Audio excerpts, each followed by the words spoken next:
tragedy. Let them hate, so long as they fear, Suetonius once wrote of Nero, a reflection of the emperor's complex psyche. As I explore his reign, I see how Nero's rule saw the Roman Empire both thrive and teeter on the brink of disaster, making him one of the most infamous figures in history. He was a man loved by few and loathed by many, yet his influence on Rome and its history cannot be denied. Was he an artist, a ruler, a madman, or perhaps all three? Tonight we'll unravel the rise and reign of Nero, diving into the stories, the truths, and the myths that still captivate us today. Welcome to the ASMR History Hub, where I explore history's most captivating stories and events, guiding you through the ages of the ancient world to the modern. As we journey through Nero's life, we'll see more than just the flames that consumed Rome. We'll uncover his ambitions, his failures, and his rise to power. But to truly understand Nero, we must first step back and trace the roots of his story. His journey began not as an emperor, but as a boy born into a world of political games and dangerous ambitions.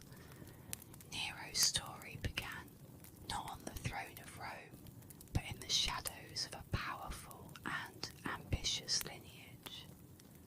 Born on December 15th, 37 AD, as Lucius Domitius Ahenobarbus, his bloodline was as storied as it was dangerous.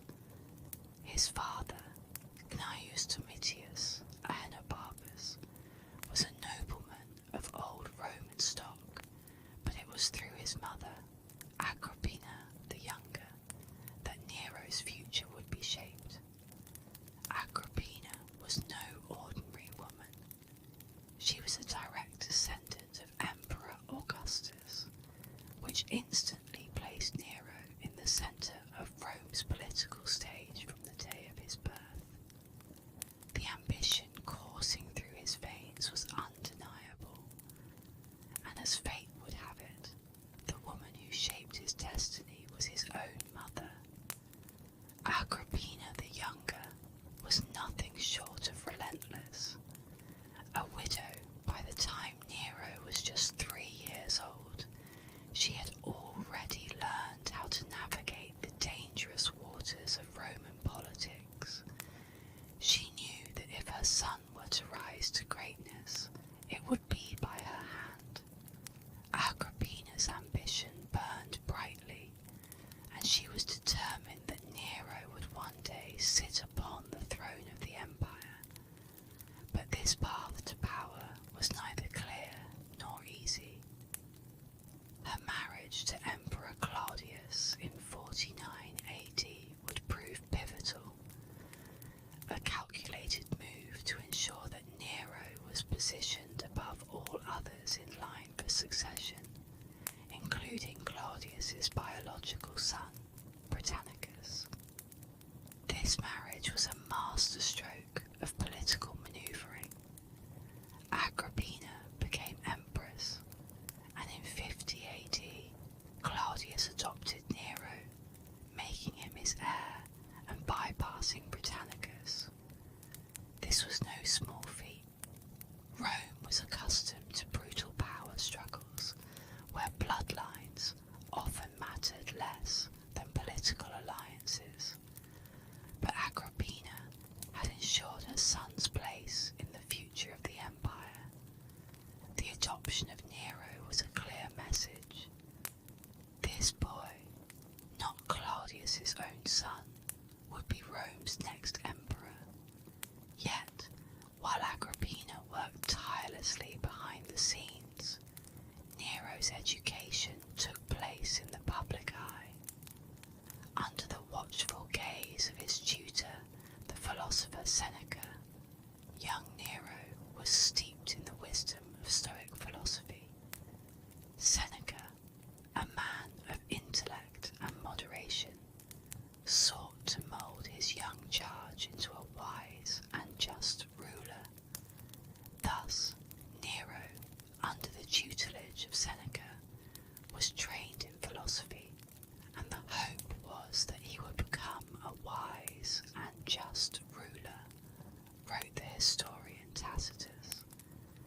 all too well that the Roman court was a snake pit, where one misstep could mean death, and she was determined that Nero would not fall victim to such a fate. But as Nero matured, the lines between his philosophical education and the darker sides of power began to blur. Agrippina's control over her son was undeniable, yet she was also teaching him how to survive in a world where loyalty was fleeting and betrayal was always just a step away. Rome was watching closely, and whispers of Nero's future were already echoing through the marble halls of power. With Agrippina's careful plotting and Seneca's wise guidance, Nero seemed destined for greatness. But the throne of Rome was not inherited without struggle. His early life was filled with the pressures of expectation, and while Seneca may have hoped to mould Nero into a ruler of virtue, the temptations of absolute power would soon prove irresistible. As Nero's journey toward the imperial throne took shape, the boy born Lucius Domitius Ahenobarbus would soon rise from the shadows of his family to claim his place as Rome's emperor. The stage was set, and the next chapter of his life, his rise to power, would begin in blood and ambition. Nero's rise to power was as swift as it was shadowed in suspicion. In 54 AD, Emperor Claudius, the man who had adopted Nero and placed him as heir, died suddenly. Whispers spread through the empire, suggesting the death was not as natural as it seemed. Many believed Agrippina, Nero's cunning and ambitious mother, had orchestrated Claudius's demise, possibly through poison. After all, with Claudius out of the way, the path to the throne was clear for her son. At just 16 years old, Nero ascended to the throne, crowned as the youngest emperor Rome had ever seen. But while the laurel wreath may have rested on Nero's brow, it was Agrippina's hand that guided his every move. In the early years of his reign, the empire was effectively ruled by mother and son, a delicate and uneasy partnership. Agrippina's ambitions didn't stop with placing Nero on the throne. She sought to control him, wielding power behind the scenes. She attended Senate meetings, influenced key decisions, and ensured that Nero was surrounded by her loyalists. Their relationship, though filled with maternal pride on the surface, was far more complex beneath. Agrippina had spent her life manoeuvring through the treacherous political landscape of Rome, and she expected her son to remain under her control. But as Nero grew into his role as emperor, the cracks in their relationship began to widen. The young emperor, no longer a boy, started to assert his independence, a move that Agrippina resisted with all her might. Yet Nero was not entirely alone in these early years. Two key figures stood by his side. Seneca, the philosopher who had been his tutor, and Burrus, the powerful commander of the Praetorian Guard. Together they helped steer Nero's early reign, keeping it stable and relatively prosperous. Seneca's wisdom and Burrus' military influence acted as a counterbalance to Agrippina's overbearing presence. Under their guidance, Nero was praised for his clemency, justice, and moderation. As Suetonius noted,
balanced on the conflicting ambitions of those who surrounded Nero. Agrippina, now feeling her control over her son slipping, began to interfere more aggressively. She sought to reclaim her influence by threatening to promote Britannicus, Claudius' biological son, as the rightful heir to the throne. This move backfired. Britannicus died suddenly at a family dinner, another suspicious death that many attributed to poison. With his rival gone, Nero's grip on power tightened, but his relationship with Agrippina soured irreparably. By now, Nero had grown weary of his mother's constant meddling. He distanced himself from her, both politically and emotionally, and surrounded himself with a new circle of advisors, including his mistress, Poppaea Sabina. Agrippina's fury knew no bounds as she realized her son had outgrown her control. The once unstoppable force behind Nero's rise now found herself isolated and powerless. Nero, no longer the boy who depended on her, was the emperor in his own right, and he would not allow anyone, not even his mother, to dictate his reign. But with his rise to independence came darker inclinations. The boy tutored by Seneca in the ideals of Stoic philosophy had transformed into a man who found solace in the excesses of imperial power. Nero's appetite for art, theatre, and hedonism began to overshadow his responsibilities as emperor. His once praised reforms became less frequent, and the whispers of dissatisfaction began to grow in the Senate. Agrippina, ever the survivor, attempted to regain influence, but Nero would have none of it. In 59 AD, the tension between mother and son reached a tragic climax.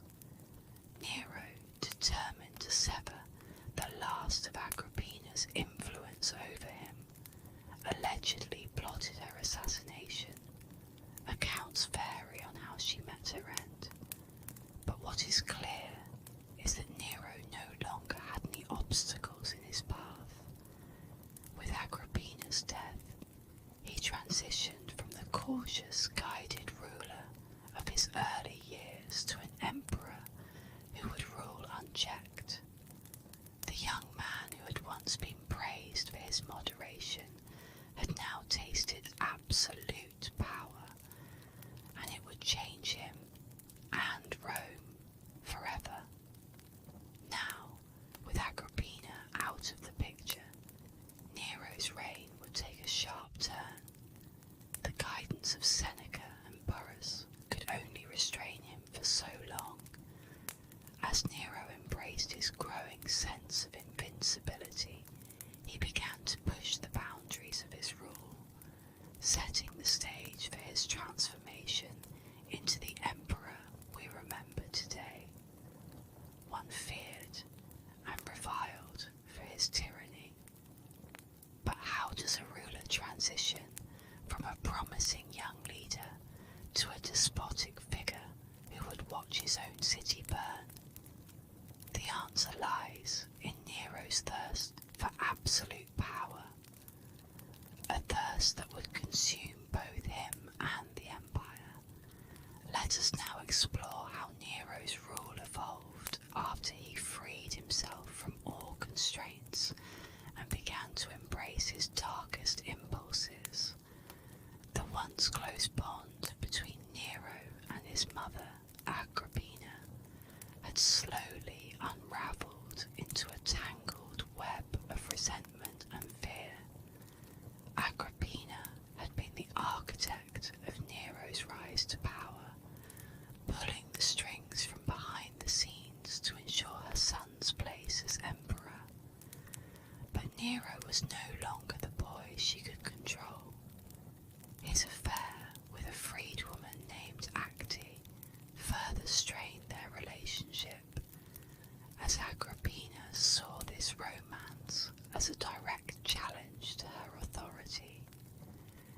had envisioned Nero married to someone who could strengthen his political alliances, not a former slave who threatened to pull him away from her influence.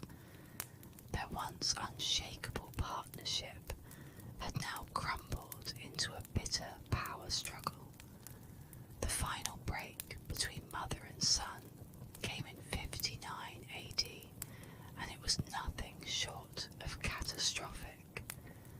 Nero, desperate to assert his independence, resolved to end Agrippina's influence once and for all. The emperor, who had once been praised for his moderation and clemency, now plotted the assassination of his own mother. The details of Agrippina's death are chilling and have become the stuff of legend. Some accounts say that Nero attempted to drown her by engineering a collapsing boat, only for Agrippina to swim to safety. Ultimately, soldiers were sent to finish the job, and the mother who had given Nero his empire was struck down by the emperor's command. Nero had his mother murdered, saying that none would doubt the divine right of a ruler who had put such an obstacle aside, wrote Tacitus. The Roman world was stunned by the act. It was one thing to dispatch political rivals, but to kill one's own mother was seen as a transgression that went beyond the pale of Roman morality. Yet, in Nero's eyes, this was a necessary act to secure his reign. With Agrippina gone, there was no one left to challenge his authority. He was now free to rule as he saw fit, unrestrained by familial ties, unburdened by any sense of obligation. But Nero's newfound freedom came at a cost. The act of matricide seemed to unchain darker aspects of his personality. His behaviour, once restrained by the counsel of men like Seneca and Burrus, began to spiral into cruelty and excess. The emperor, who had been praised for his early reforms, now began to indulge his every whim, abandoning the pretense of governance for a life of hedonism. Lavish banquets, theatrical performances where Nero himself played the leading role, and wild parties became the norm in his court. The Roman people, who had once seen a promising leader in Nero, now watched as their emperor became increasingly detached from reality. The deaths of those closest to Nero followed in quick succession, each more shocking than the last. In 55 AD, even before Agrippina's death, Nero had already eliminated one potential rival, his stepbrother Britannicus. The young Britannicus, son of the previous emperor Claudius, was a threat to Nero's claim to the throne, and Nero was not one to leave such threats unchecked. During a family dinner, Britannicus was poisoned, collapsing in front of horrified guests. Nero feigned ignorance, but few doubted that the emperor was behind the murder. His cruelty did not stop there. Octavia, Nero's first wife, soon became another casualty of his ambition.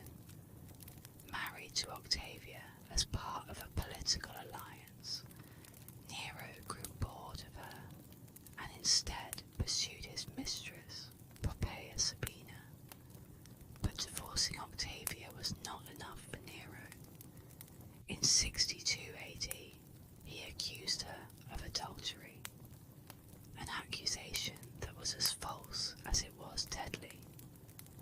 Octavia was banished and later executed, clearing the way for of Rome were outraged by Octavia's death, but by now Nero was beyond caring for public opinion. His decisions were driven by desire, not duty. As Nero's cruelty grew, so did his extravagance. Perhaps the most glaring symbol of his growing detachment from reality was the construction of the Domus Aurea, or the Golden House. This sprawling palace, built in the heart of Rome after the Great Fire of 64 AD, was nothing short of a monument to Nero's ego. Covered in gold leaf, adorned with frescoes, and featuring gardens, artificial lakes, and even a rotating dining room, the Golden House was a grotesque display of Nero's excesses. While the people of Rome struggled to rebuild their lives in the aftermath of the fire, Nero constructed his own gilded sanctuary. The emperor had turned inward, focusing on his personal pleasures and artistic pursuits, while his empire began to crumble at the edges. The Golden House was more than just a palace. It was a reflection of Nero's growing detachment from the people he ruled. His obsession with his own grandeur, with art, music, and personal glory had consumed him. The emperor, who once lowered taxes and sought to protect slaves, now seemed entirely indifferent to the suffering of his people. The Domus Aurea stood as a testament to his growing madness, a glittering facade that masked the rot within the empire. But the darker side of Nero's reign was not limited to his architectural excesses.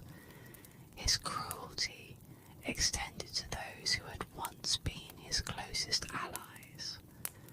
Seneca, the philosopher who had shaped Nero's early years, found himself increasingly at odds with the emperor's erratic behaviour. Nero, who had once revered his tutor, now saw him as a threat.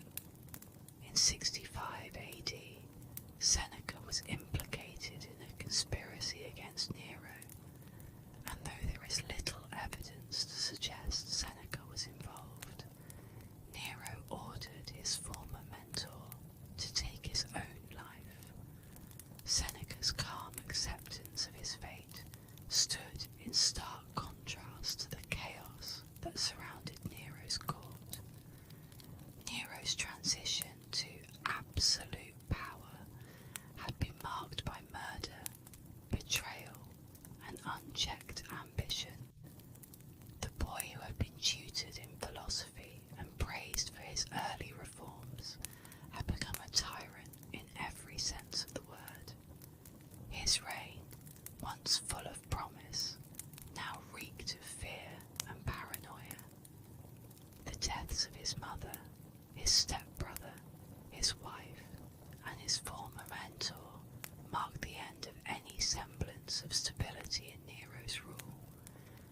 With no one left to restrain him, Nero's descent into tyranny was inevitable.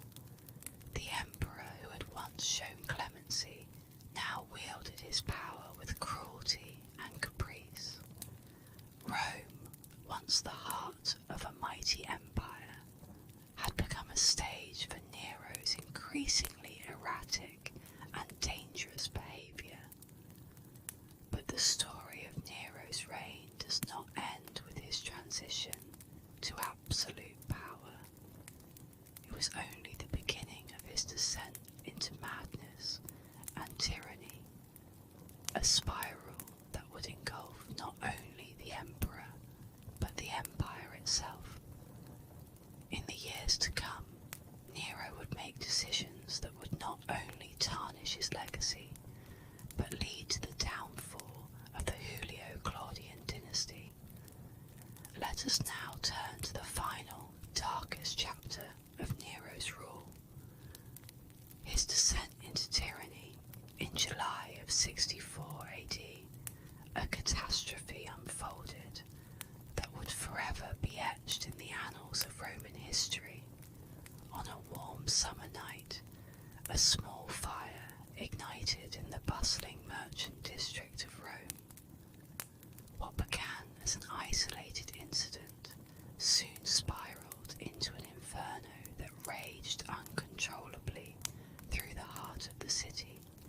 For 6 harrowing days, flames devoured everything in their path. Wooden homes, ancient temples, and entire neighborhoods reduced to ashes. The city that had once stood as a symbol of Roman power and civilization now lay in smouldering ruins, its people left homeless and desperate. The Great Fire of Rome would become one of the most infamous events of Nero's reign, a disaster that would stain his legacy forever.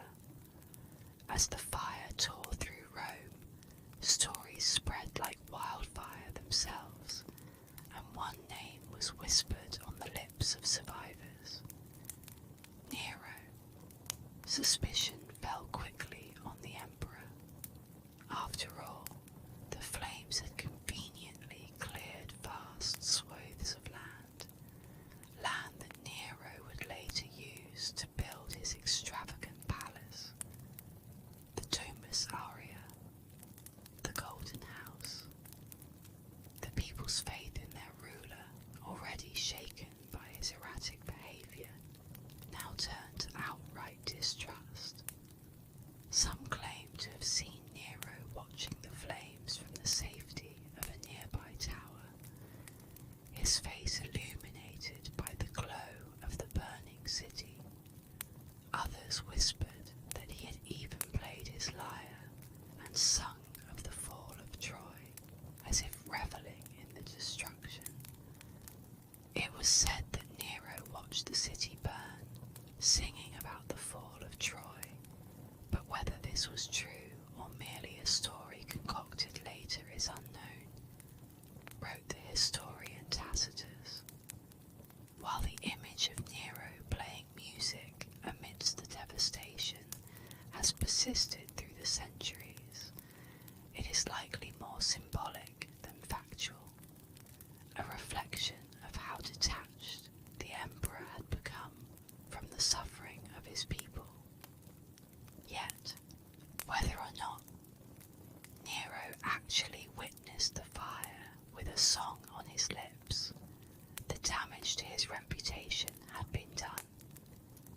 In the eyes of the Roman people, their emperor had failed them. In the wake of the fire, with a city in ruins and whispers of conspiracies swirling around him, Nero needed to act.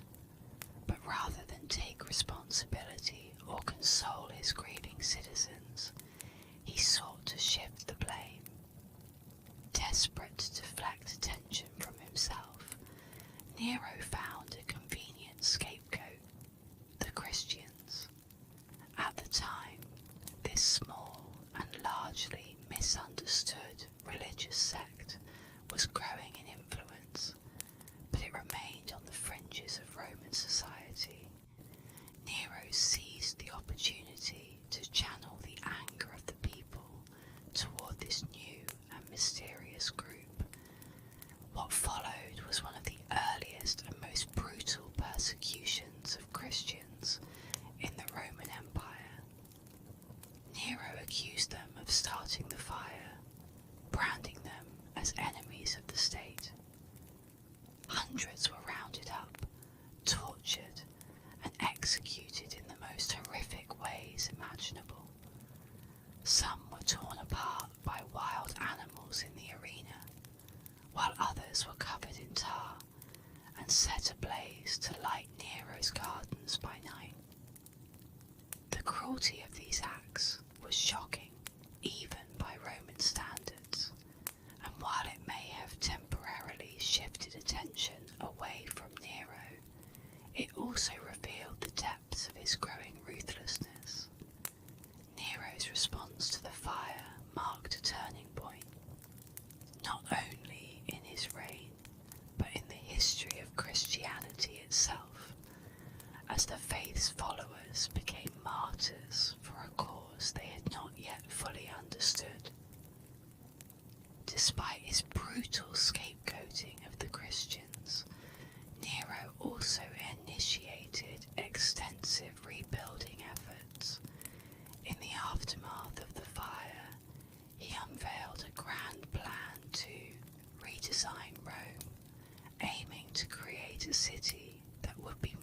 resistant to future disasters. He ordered the construction of wider streets, the use of fireproof building materials, and the inclusion of public parks and open spaces. To many, these plans seemed progressive, even visionary, but Nero's motivations were anything but altruistic. His obsession with grandiose architecture was no secret, and at the centre of his rebuilding efforts stood his own personal masterpiece, the Domus Aurea. The Golden House was nothing short of an imperial playground. It stretched over vast areas of the land that had been cleared by the fire, its halls adorned with marble, gold, and precious gems. The palace included lush gardens, artificial lakes, and even a colossal statue of Nero himself. For the emperor, the Domus Aurea was the pinnacle of his artistic vision, a place where he could indulge in his passions for music, theatre, and luxury.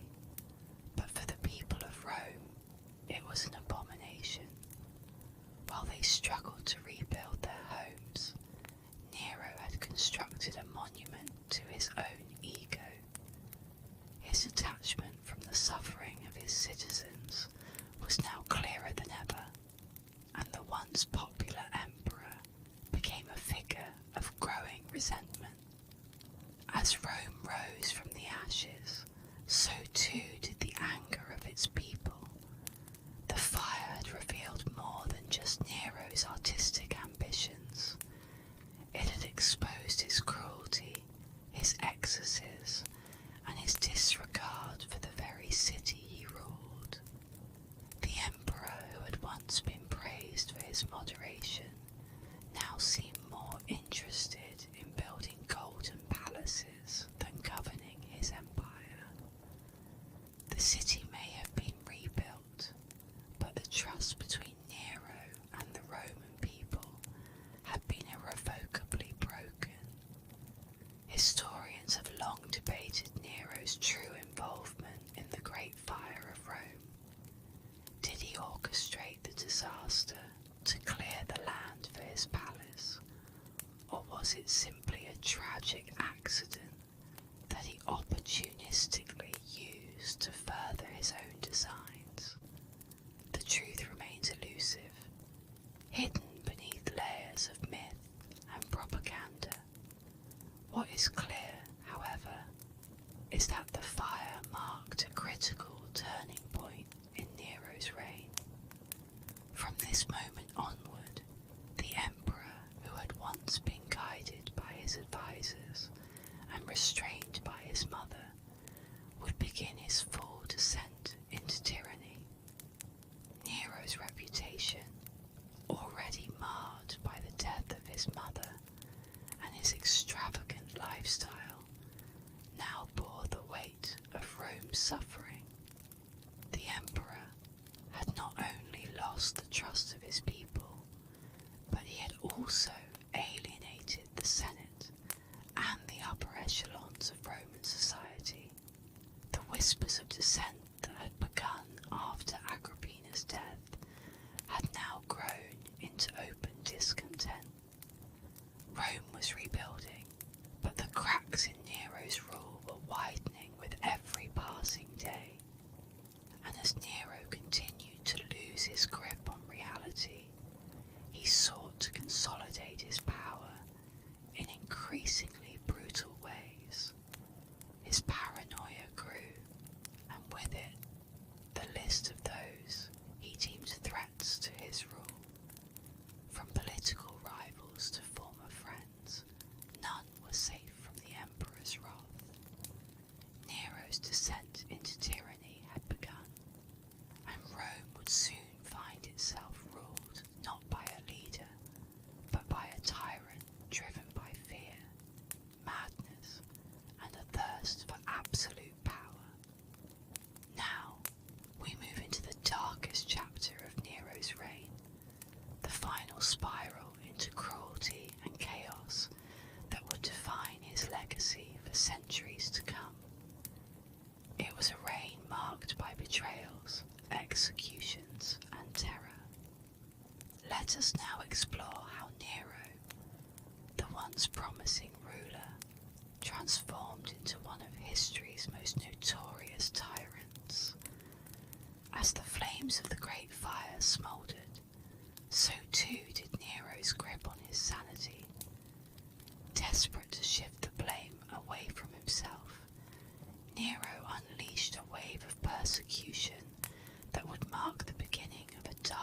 Christians, an emerging and mysterious sect, became Nero's scapegoats.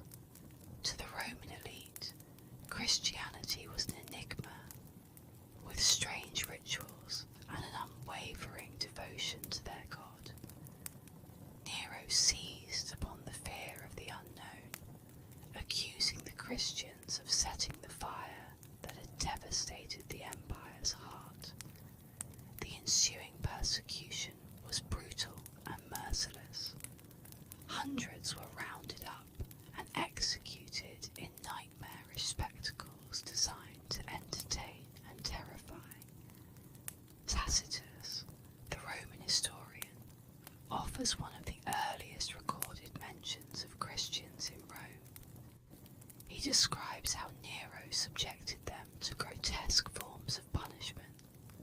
Some were torn apart by wild beasts in the arena, while others were covered in pitch and set ablaze, serving as human torches to light Nero's gardens at night. The cruelty was beyond measure, and while it momentarily deflected the anger of the Roman people, it also revealed the terrifying depths of Nero's ruthlessness. He had crossed a line, using innocent lives to shield his own sins. It was the first clear sign of his descent into tyranny. But the death of the Christians was only the beginning. Nero's own personal life mirrored the chaos and cruelty that now engulfed his reign. In 65 AD, his beloved wife, Poppaea Sabina, died under mysterious and tragic circumstances. According to some accounts, Nero, in a fit of rage, kicked her to death while she was pregnant. Poppaea's death struck a deep blow to Nero's already fragile psyche. She had been his confidant, his lover, and his escape from the pressures of the throne. With her gone, Nero spiraled further into isolation, consumed by guilt, madness, and a deepening sense of paranoia. Meanwhile, whispers of dissent were growing in the shadows. In that same year, a group of senators, nobles, and military officers conspired to overthrow the emperor in what became known as the Patron conspiracy. The plot was led by Gaius Calpurnius Piso, a prominent Roman noble who sought to restore order to a city drowning in Nero's excesses. The conspiracy, however, was uncovered before it could take root, and Nero responded with characteristic brutality.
his closest advisors, even within his own family. Anyone who dared to question his authority was swiftly dealt with, either through execution or exile. The once vibrant imperial court now echoed with silence, as those who had survived Nero's purges lived in constant fear of his unpredictable wrath. Nero butchered the nobility and the Senate, driving Rome into a state of terror and despair, wrote Tacitus, capturing the atmosphere of dread that had gripped the city. Nero's isolation from the political elite of Rome was complete. Surrounded by sycophants and flatterers, he lost touch with reality, retreating deeper into his own world of luxury and self-indulgence. The emperor, who had once entertained visions of a golden city, now presided over a regime of fear. His obsession with theatre and music grew as he continued to perform on stage, believing himself to be a great artist, even as his empire crumbled around him. But the more Nero immersed himself in his fantasies, the more he alienated the people who had once supported him. Rome had become a city divided. The emperor's excesses were visible everywhere. Monuments to his vanity, from the Domus Aurea to the countless statues of himself that littered the streets. Meanwhile, the common people of Rome struggled under the weight of heavy taxes and food shortages. Discontent simmered beneath the surface, and Nero, isolated and paranoid, was oblivious to the growing unrest. By this point, the emperor's reign had taken on the trappings of a full-blown tyranny. Rome, once the centre of the world, had been transformed into Nero's personal stage, but the cracks in his empire were growing wider. His erratic behaviour and cruel purges had alienated the Senate, the military, and even the people. The Patron conspiracy may have failed, but it was a harbinger of what was to come, a sign that Nero's grip on power was slipping.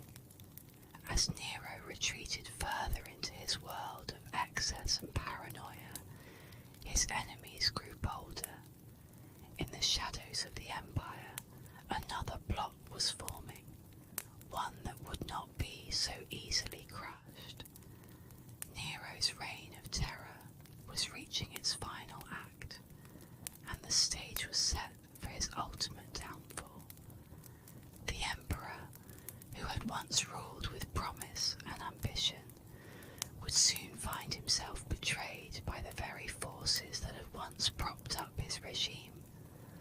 The final days of Nero's life were approaching, marked by betrayal, rebellion, and the crumbling of the empire he had fought so hard to control. Now, we turn to the last chapter in the life of Nero, the emperor who lost everything in the pursuit of power, the fall of a tyrant.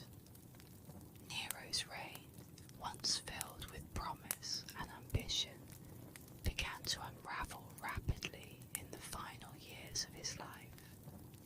While he indulged in the arts, theatre, and his extravagant vision for Rome, the empire beyond the city's walls started to crumble. Nero had neglected the very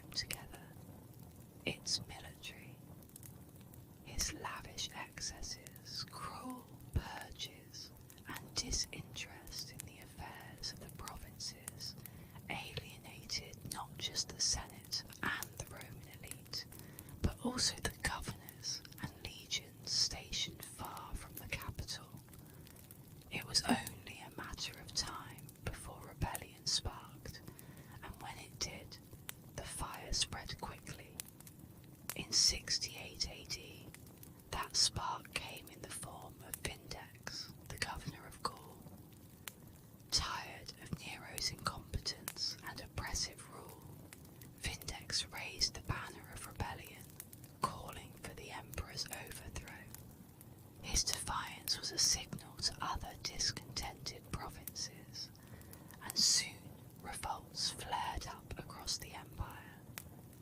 The people who had once trembled under Nero's tyranny now openly defied him, and the emperor's once ironclad grip on power began to slip. The Senate, sensing the winds of change, withdrew its support. Nero, isolated and increasingly paranoid, watched helplessly as his empire unravelled from within. In the chaos, one figure rose to take advantage of the vacuum. Galba, the governor of Hispania. With the backing of the legions, Galba marched on Rome, his advance unstoppable. Meanwhile, the Senate made a bold and final move. It declared Nero a public enemy, for an emperor who had once been the supreme ruler of the world's greatest empire. The betrayal was devastating. He had spent his life eliminating rivals and consolidating power. Yet, in his final days, he found himself alone, despised and abandoned. The Praetorian Guard, once his loyal protectors, now turned their backs on him, driven by the promise of favour from Galba.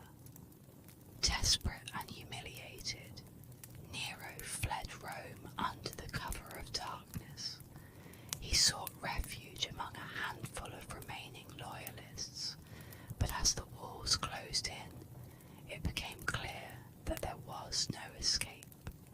Hunted by his enemies and consumed by fear, Nero's once vaunted confidence gave way to despair.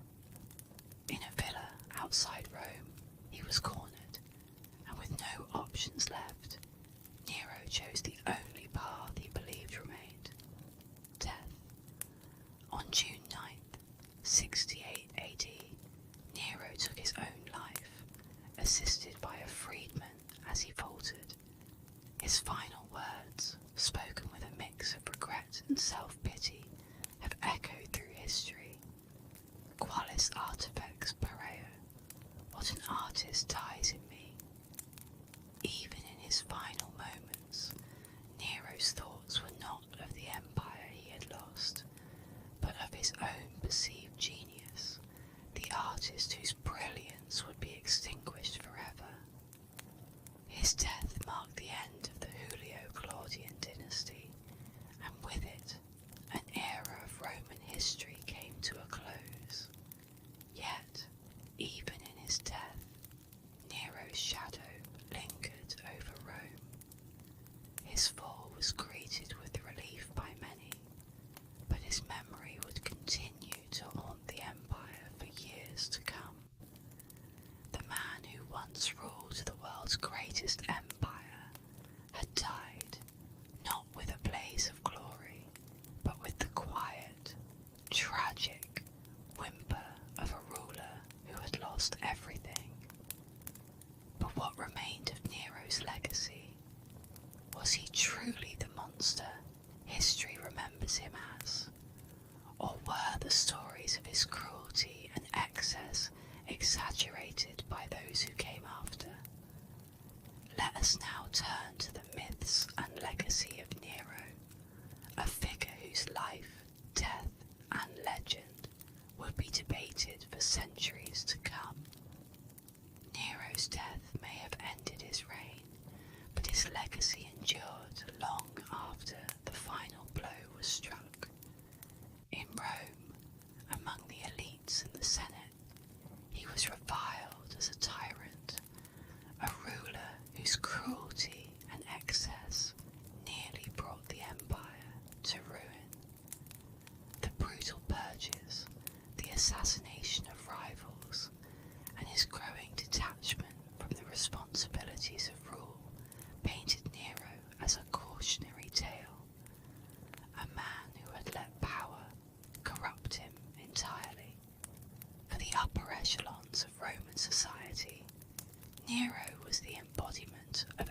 This view was not universal.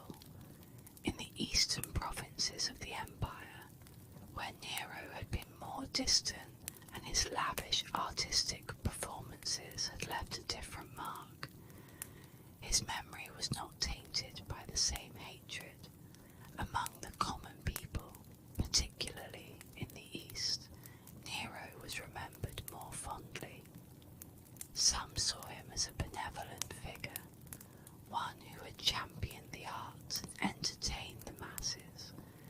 His grand projects, like the rebuilding of Rome and his public performances, struck a chord with those who viewed him not as a tyrant, but as a misunderstood genius. In the minds of some, Nero's death was not the end of his story. This belief that Nero would one day return gave rise to the Nero redivivus legend.